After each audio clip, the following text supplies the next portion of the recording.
राम राम। किसी को भी हो, पुत्र पुत्री मोह तो होता ही होता है।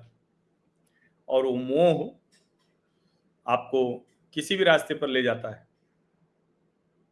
अब राजनीति में तो वंशवाद की बात बार बार होती है, लेकिन ऐसा नहीं है। वंशवाद तो हर जगह है और थोड़ा बहुत वंशवाद तो रहेगा ही। ये संभव नहीं है ना कि जो कोई व्यक्ति अर्जित करे उसकी दूसरी पीढ़ी को, संततियों को वो न मिले। ऐसा तो संभव नहीं। लेकिन किसी व्यक्ति ने कुछ अर्जित किया, सिर्फ उसी के बूते पर उसकी संतति भले नालायक हो, उस तरह से काम की योग्य नहीं हो, उतना सक्षम नहीं हो, फिर भी उसको अगर वही सब दे दिया जाए, उसी कुर्सी पर बिठा दिया जाए, तब तो फिर लोकतंत्र का मतलब नहीं रहेगा। अब कितना लोकतंत्र का मतलब है, कितना नहीं है, वो आप लोग तय कीजिए। अपने आसपास के विधायक, सांसद या कहिए ग्राम प्रधान से शुरू कीजिए। और पहले बड़ी प्रधानपति की चर्चा होती थी, तो अब अलग अलग सब देखिए और तय कीजिए। महाराष्ट्र की राजनीति तो पूरी तरह से जो परिवारों की राजनीति है वही है। वैसे हर जगह है। एक भारतीय जनता पार्टी छोड़ दें, जैसे देवेंद्र फडणवीस के पिताजी भले विधायक रहे, लेकिन देवेंद्र फडणवीस को आप नहीं कह सकते हैं कि वो वंशवाद की वजह से राजनीति। अब महाराष्ट्र की राजनीति में एक नया समीकरण फिर से देखने को मिला। हालांकि जब मैं नया कहता हूं तो पवार साहब के लिए कितना नया कहें। हर बार तो नया पुराना, मतलब उनकी बात तो समझना असंभव। अभी हुआ यूं कि ये जो राहुल गांधी जी ने कहा कि स्पेशल सेशन ऑफ पार्लियामेंट बुलाना चाहिए, प्रधानमंत्री नरेंद्र मोदी को उन्होंने चिट्ठी भी लिख दी। कांग्रेस पार्टी थोड़ा आक्रामक हुई। कमाल की बात यह कि जो उनके गठजोड़ के सहयोगी हैं, हालांकि वो गठजोड़ कब रहता है कब नहीं रहता है, बड़ा लूज कैनन की तरह है, तो वो अपने हिसाब से व्यवहार करते हैं, कहते हैं कि हम गठजोड़ में भी हैं। जब मन करता है एक साथ बैठने का तो बैठ जाते हैं, जब मन करता है तब अलग हो जाते हैं। उनके गठजोड़ के कई साथी उससे अलग हो गए। लेकिन अलग होना साथियों का अलग बात थी। शरद पवार का विशेष सत्र संसद का बुलाए जाने के विरुद्ध जो तर्क था वो कुछ उसी तरह का था जैसे एक बार आपको याद होगा कि गौतम अडानी के मसले पर जब हिंडनबर्ग की रिपोर्ट आई थी, अब तो खैर हिंडनबर्ग भी स्वाहा ही हो गई, और मैं बार बार कहता हूं कोई कंपनी ऐसी है नहीं जो कुछ अच्छा कुछ गलत न करती हो। उसके हिसाब से उस पर काम कीजिए। सरकारों के समय में जो सरकार है, उस सरकार के समय में किसी किसी कंपनी का प्रभुत्व प्रभाव बड़ा होता है। इस वक्त है अडानी जी का प्रभाव, लेकिन अंबानी कोई छोटे थोड़े ना हो गए। अंबानी का भी प्रभाव तो बहुत बड़ा है। जियो वर्ल्ड सेंटर में प्रधानमंत्री नरेंद्र मोदी भी गए। तो अडानी अंबानी है, लेकिन और भी अडानी अंबानी ऐसे होंगे। तो खैर, तो गलत सही जो भी हो तय। लेकिन जब आप एकदम पॉलिटिकल एजेंडे के तहत टारगेट करते हैं, तब पता चलता है कि उसका लाभ अडानी को ही मिल रहा है। ये भी आप समझिए, नुकसान की बजाय और लाभ मिला। अब गौतम अडानी के ऊपर जो कुछ उन्होंने हमला किया था, तो शरद पवार ने उसे एक झटके में ध्वस्त कर दिया था। एक चित्र आया कि वो शरद पवार और गौतम अडानी एक जगह बालकनी में बैठे हुए हैं, और उसके बाद फिर शरद पवार का इंटरव्यू लिया। जो अडानी मीडिया ग्रुप के ही सीईओ हैं संजय पुगलिया, उन्होंने इंटरव्यू लिया, एनडीटीवी पर चला, और उसमें शरद पवार ने कहा कि भाई क्यों इसको जेपीसी को भेजना चाहिए। जेपीसी ने आज तक कौन सा ऐसा बड़ा काम कर दिया है, किसमें निर्णय तक वो पहुंची है। अब उन्होंने जिस जेपीसी को लेकर राहुल गांधी और कांग्रेस अभियान चला रहे थे, उसको पूरा ध्वस्त कर दिया। तब चर्चा चली कि क्या सीनियर पवार जूनियर पवार के साथ जाने वाले हैं क्या। तब एक चर्चा चली, साथ ही रहेंगे क्या दोनों। फिर खैर उसके बाद तो बहुत कुछ हो गया। अब मतलब क्योंकि मुंबई तो समुद्र किनारे है, तो ये तो नहीं कहा जा सकता कि पानी इतना चला गया, क्योंकि समुद्र का पानी तो वही रहता है, आता जाता रहता है, स्थिर रहता है, लेकिन बड़ा गहरा होता है। तो वैसे ही समुद्र की गहराई की तरह महाराष्ट्र की राजनीति है, और उससे बड़ी शरद पवार की राजनीति है। मैं अभी बीकेसी था 4 दिन, तो जियो वर्ल्ड सेंटर में चूंकि प्रोग्राम था वेव समिट, और उसके ठीक सामने ट्राइडेंट होटल है, वहीं हम लोगों को रुकना था, वहीं थे हम 4 दिन। तो सुबह की मैं सैर करता था। तो वैसे तो जियो वर्ल्ड सेंटर के बारे में हर कोई कहता है, जो पुराने हमारे एक पुराने मित्र ने बताया कि तब वहाँ सहारा का भी ऑफिस हुआ करता था बीकेसी में, और सामने वो गड्ढा हुआ करता था।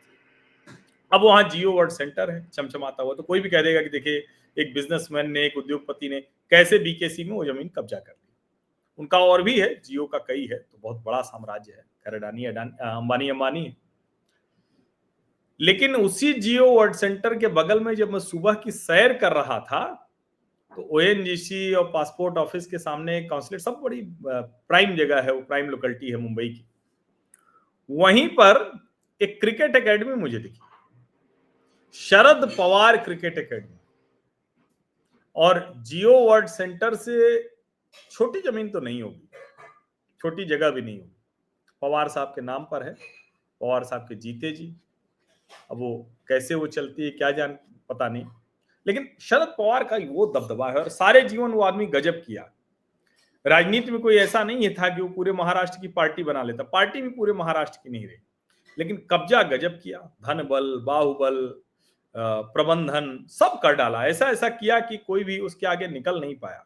बाला साहब ठाकरे की अपनी एक राजनीति थी, लेकिन इस तरह का साम्राज्य वो भी नहीं खड़ा कर पाया। अब वो शरद पवार बूढ़े हो गए, बिटिया उनकी सुप्रिया सुले, जब भी ऐसी खबर आती है तो सुप्रिया सुले नाराज होती हैं, लेकिन सच तो यही है कि सुप्रिया सुले का क्या भविष्य है।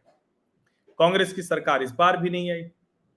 अब ये खबरें चल रही कि ये जो उन्होंने सर्वदलीय बैठक को खारिज किया, और क्या कहा क्या कहा उन्होंने कहा भाई सर्वदलीय बैठक कर रहा हूं, संसद सत्र, उन्होंने कहा संसद सत्र नहीं, सर्वदलीय बैठक बुलाइए, उसमें सबको बताइए, लेकिन संसद सत्र बुलाइएगा तो 4 बातें होंगी, उसका दुरुपयोग करेंगे, अंतर्राष्ट्रीय मंचों पर दुरुपयोग होगा, दुश्मन देश दुरुपयोग करेगा, दूसरे लोग जो भारत को कमजोर करना चाहते हैं वो दुरुपयोग करेंगे। ये जब आए उनके श्रीमुख से आया तो फिर एक बार चर्चा चल पड़ी है कि क्या एनसीपी में विलय होने जा रहा है।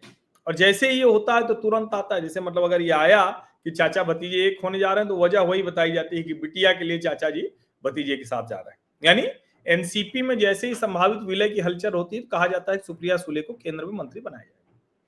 एनसीपी के जो दोनों गुट है वो एक हो जाएंगे तो उसका एक बड़ा तुरंत का प्रभाव क्या होगा। अभी वही जब बिहार के विधानसभा चुनाव हो रहे होंगे तो उसी के आसपास महाराष्ट्र का बीएमसी का इलेक्शन होना है, महाराष्ट्र के शहरी निकाय के चुनाव। अगर दोनों गुट एक हो गए तो उनकी ताकत बढ़ जाएगी, सब कुछ अच्छा हो जाएगा। अब एनसीपी शरद चंद्र पवार की तरफ से तो खुद सुप्रिया सुले बात कर रहे हैं, ऐसा कहा जा रहा है। अजीत पवार गुट से प्रफुल्ल पटेल, दोनों वैसे भी मतलब प्रफुल्ल पटेल तो उनके लिए चाचा जी ही होंगे सुप्रिया सुले के लिए, तो एकदम, क्योंकि प्रफुल्ल पटेल तो शरद पवार के अति विश्वस्त।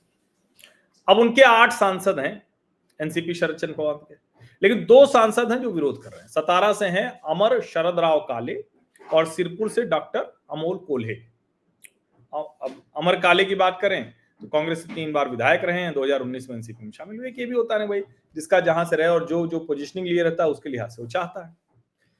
एनसीपी शरद चंद्र पवार के कुल 10 विधायक हैं, आधे से अधिक विधायक अजीत पवार गुट में चले जाना चाहते हैं, नहीं जाएंगे टूट सकता है। अब एक ये भी कहा जा रहा है कि विलय की बात इसलिए हो रही, भाई ठीक है सहमति बन जाए, सुप्रिया सुले को मंत्री बनाने की बात तो है, इससे होगा ठीक रहेगा।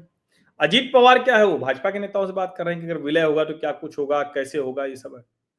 अब जाहिर है इन सब के बीच में किस तरह से, मतलब अगर दोनों चाचा भतीजे एक हो गए तो कोई भाजपा के लिए कोई बहुत अच्छी ही खबर होगी ऐसा नहीं है, ये भी आप समझ लीजिए।